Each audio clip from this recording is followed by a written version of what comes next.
Hello and welcome dear students. EMRS KVS NVS tier 2 exam के result CBSE declare करते जा रही है। अभी तक फेज 7 के रिजल्ट डिक्लेयर किए जा चुके हैं। अब फेज 8 की बारी है। फेज 8 में किस सब्जेक्ट्स का रिजल्ट आएगा और रिजल्ट कब तक आएगा, आज आएगा या फिर कल आएगा, साथ में कौन से सब्जेक्ट इंक्लूड किए जाएंगे और EMRS के रिजल्ट के बारे में हम बात करेंगे। कट ऑफ के बारे में हम डिस्कस करने वाले हैं। साथ ही देखिए काफ़ी स्टूडेंट्स को और रिजल्ट के अंदर कुछ इश्यू आ रहे हैं, वो सब हम इस वीडियो में डिस्कस करने वाले हैं। तो अगर आप लोग KVS NVS टीयर 2 का रिजल्ट का वेट कर रहे हैं तो आप लोगों के लिए काफ़ी इंपॉर्टेंट रहने वाला है वीडियो। आप वीडियो में लास्ट तक बने रहिएगा। सबसे पहले मैं आप लोगों को रिजल्ट में हो रही इश्यू को लेके जो चल रहा है उस पर बात कर लेता हूँ। देखिए जैसे ही आप लोग जो है पोर्टल के अंदर लॉगिन करोगे अपने एप्लीकेशन ID के थ्रू, तो आप लोगों को यहाँ पे आपका रजिस्ट्रेशन नंबर, एप्लीकेशन नंबर दिखाएगा, यहाँ आपके सब्जेक्ट और TN1 score short listed for tier 2 दिखाएगा। लेकिन अब जैसे टीयर 2 के अंदर आप लोग देखेंगे तो ये रिजल्ट वाला जो सेक्शन है वो इम्पट्टी रहेगा, इसके अंदर कुछ शो नहीं कर रहा है। और साथ में आगे आप लोगों को शो कर रहा है proceed to submit region organisation preference and view result, यानी कि आप लोगों को रीजन जो है वो सबमिट करना पड़ेगा, उसके बाद में ही रिजल्ट शो होगा। जैसे ही आप इसमें क्लिक करेंगे, इसमें सबमिट करेंगे तो आप लोगों का इंटरफेस चेंज होकर देखिए रिजल्ट में क्या आ जाएगा, वो आप लोगों को दिखाता हूँ। ये देखिएगा रिजल्ट वाले सेक्शन में इस प्रकार से लिखा आ जाएगा कि शॉर्ट लिस्टेड फॉर इंटरव्यू, ठीक है। तो इस प्रकार से आप लोगों को जो है वो ज़्यादा पैनिक करने की नीड नहीं है। ये जैसे ही आप सबमिट करेंगे रीजन तो आप लोगों का शो हो जाएगा यहाँ से। और जिनका ये शो हो रहा है इसका मतलब है कि ये लोग जो हैं वो सिलेक्टेड है। जिनका शॉर्ट लिस्टेड फॉर इंटरव्यू लिखा आ रहा है, याद रखना, शॉर्ट लिस्टेड फॉर इंटरव्यू लिखा आ रहा है वो सिलेक्टेड है। और साथ ही देखिए अब आप लोगों को ये जो proceed to submit region organisation preference ये है, मैंने इसके लिए सेपरेट वीडियो बना दिया था ऑलरेडी। फिर से डाउट आ रहे हैं तो इस वीडियो में हम थोड़ा सा और डिस्कस कर लेंगे इसके अंदर, क्योंकि इसी पे आपका सब कुछ डिपेंड करेगा। अभी तो देखिए जब आपका फाइनल सिलेक्शन नहीं हुआ है तो आप लोगों को लग रहा है कि कहीं भी जॉब मिल जाए, हमें तो बस जॉब मिलनी चाहिए। लेकिन जैसे ही आप लोग सेलेक्ट हो जाएंगे उसके बाद में आप लोगों को लगेगा कि यार टीचर बनने के बाद में भी इतनी दूर पोस्टिंग मिली है, तो आपकी पूरी लाइफ इसी पे डिपेंड करेगी। तो ये थोड़ा सोच समझ के, चाहे वो मेरे वीडियो से या किसी और के वीडियो से, अच्छी तरह सोच समझने के बाद ही सब करें। जल्दीबाजी में कुछ लोग जो है वो कुछ भी सिलेक्ट कर रहे हैं, एक सिलेक्ट कर रहे हैं, 2 सिलेक्ट कर रहे हैं रिजल्ट देखने के चक्कर में, क्योंकि अभी उन्हें रिजल्ट की परवाह है, फाइनल रिजल्ट की नहीं है। अब एक और देखिए मेरे पास में एक स्टूडेंट का और स्क्रीनशॉट है, वो आप लोगों के साथ शेयर करता हूँ। देखिए मैथमेटिक्स का रहने वाला है इसमें। यहाँ से देखिएगा पोस्ट नेम लैब अटेंडेंट, ठीक है। तो हम सीधा टीयर 2 पे आते हैं। देखिए इसमें रिजल्ट सेक्शन में दिखा रखा है टीयर 2 स्कोर 77, कितना दिखा रखा है, 77 दिखा रखा है। और दिखा रखा है कि proceed to view region organisation preference वगैरह वो सारा दिखा रखा है, ठीक है। तो अब देखिएगा स्कोर कार्ड शो कर रखा है, ये लैब अटेंडेंट के लिए रहने वाला है। तो जब 6th फेज में लैब अटेंडेंट मैथमेटिक्स इनका रिजल्ट आ चुका है, हमें पता है TGT मैथ का, PGT मैथ का। अब इनका रिजल्ट ये आने से केवल वो कैंडिडेट जो है वो सिलेक्ट नहीं हुए हैं, यानी कि उनका जो है वो फाइनल शॉर्ट लिस्टेड नहीं हुए हैं। मेरा कहने का मतलब स्कोर कार्ड जारी हुआ है, उनका अलग से मेरिट बनेगा, उसके बाद में उन्हें पता चलेगा कि वो सिलेक्ट हुए हैं कि नहीं हुए हैं, ठीक है। अभी केवल स्कोर कार्ड शो हो रहा है, क्योंकि ये सबका दिखा रखा है यहाँ पे। जिनका स्वतंत्र है उनका भी दिखा रखा है, जिनका 50 मार्क्स आया है उनका भी दिखा रखा है, जिनका 35 आया है उनका भी दिखा रखा है। मेरे पास में कुछ कमेंट्स आए थे और ये भी दिखा रखा है उनमें कि proceed to view region organisation preference. तो जब तक शॉर्ट लिस्टेड फॉर इंटरव्यू लिखा हुआ नहीं दिखे तब तक आप लोगों का फाइनल जो इंटरव्यू के लिए आप लोग जो है वो शॉर्ट लिस्टेड नहीं माने जाएंगे, ठीक है। और पता नहीं ये CBSE के अंदर चल क्या रहा है। KVS NVS के जैसे PGT के हिस्ट्री वगैरह के रिजल्ट आ चुके हैं, 4-5 दिन से ज़्यादा हो गए। तो जिन स्टूडेंट ने प्रीफरेंस डाल दी थी उनको फिर से प्रीफरेंस डालने के लिए कहा गया है, पता नहीं ये फिर से क्यों मांग रहे हैं। साथ ही इसमें दे भी रखा है कि एक बार प्रीफरेंस आप लोगों ने सबमिट कर दी तो करेक्शन का कोई चांस नहीं मिलेगा।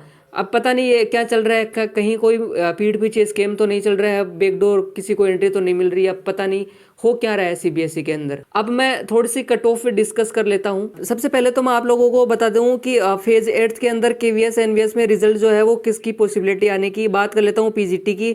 तो PGT के अंदर देखिए बायोलॉजी, ठीक है, और कॉमर्स, इन 2 सब्जेक्ट की स्ट्रॉन्ग पॉसिबिलिटी है कि रिजल्ट जो है वो आ जाए। तो आप लोग पेशेंस रखिएगा, आज या कल के अंदर जैसे ही 8th फेज का रिजल्ट आता है उसमें PGT के सब्जेक्ट जो हैं वो 100% ये 2 इंक्लूड किए जाएंगे। 7th फेज के अंदर मैंने आप लोगों को दिन में बताया था वीडियो के अंदर कि साइंस का TGT का रिजल्ट आएगा और शाम को रिजल्ट आ गया 100%। कट ऑफ वगैरह भी मैंने डिस्कस कर लिया। अब इसकी कट ऑफ की मैं बात करूँ तो देखिए बायोलॉजी के अंदर डायग्राम वगैरह होते हैं, डिस्क्रिप्टिव पेपर है। तो जिस प्रकार से स्टूडेंट्स के मार्क्स आए हैं UR कैटेगरी की, आप लोगों की जो है वो रहेगी 70 से 72 जो है रहने वाली है। ओबीसी की अगर मैं बात करूं तो 78 टू 70 के अराउंड रहेगी। ईडब्ल्यूएस की माने तो 70 प्लस रहेगी, 70 के अराउंड रहने वाली है। एससी की मैं बात करूं तो यहाँ से 55 से 60 55 टू 60 और एसटी कैटेगरी की ये समझ लीजिए कि 45 से 50 के बीच में वेरी करेगी। 1-2 नंबर का डिफरेंस आ सकता है, इसमें कोई बड़ी बात नहीं है, बट ऑलमोस्ट जो है वो बायोलॉजी की इसी के अंदर रहने वाली है। बाकी देखिए इस बार पता नहीं सीबीएसई में हो क्या रहा है, थोड़ा सा इस पे 1-2 मार्क्स वगैरह जो है ऊपर नीचे हो सकते हैं। अब हम नेक्स्ट सब्जेक्ट की बात करते हैं। पीजीटी इंग्लिश के अंदर मैं बात करूं तो टोटल पोस्ट जो है वो 310 हैं, केवीएस में 164 और एनवीएस में 146 हैं। यूआर कैटेगरी के लिए इसकी कट ऑफ जो है वो पीजीटी के लिए 70 प्लस रहने वाली है, ठीक है, 70 प्लस रहेगी।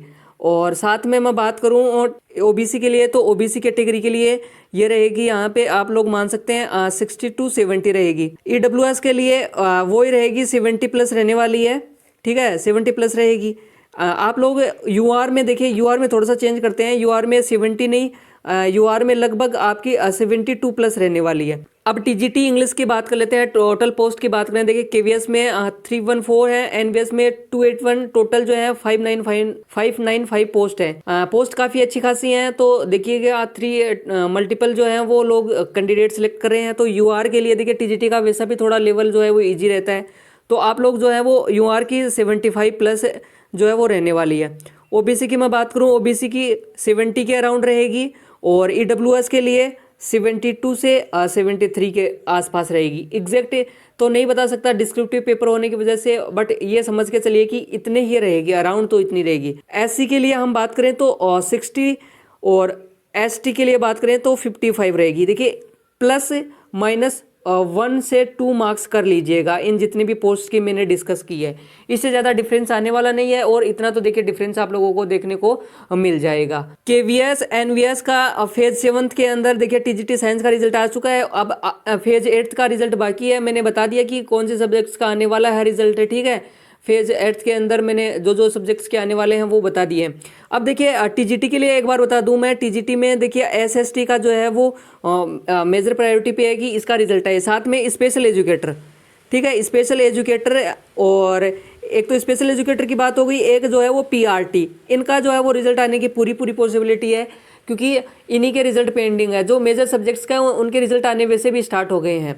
अराउंड 50% जो है वो केवीएस ने रिजल्ट डिक्लेयर कर दिए हैं, 50% रिजल्ट जो है वो पेंडिंग है।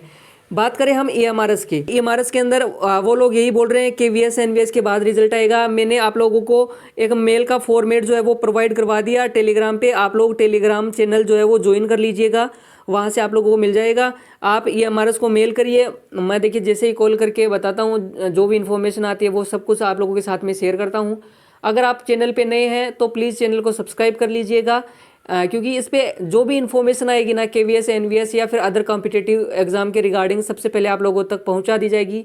और प्रेफरेंस वगैरह जो है आप अच्छे से एक बार सोच विचार करके ही डालना, क्योंकि ये आपका मेजर स्टेप रहने वाला है आपके सिलेक्शन के अंदर।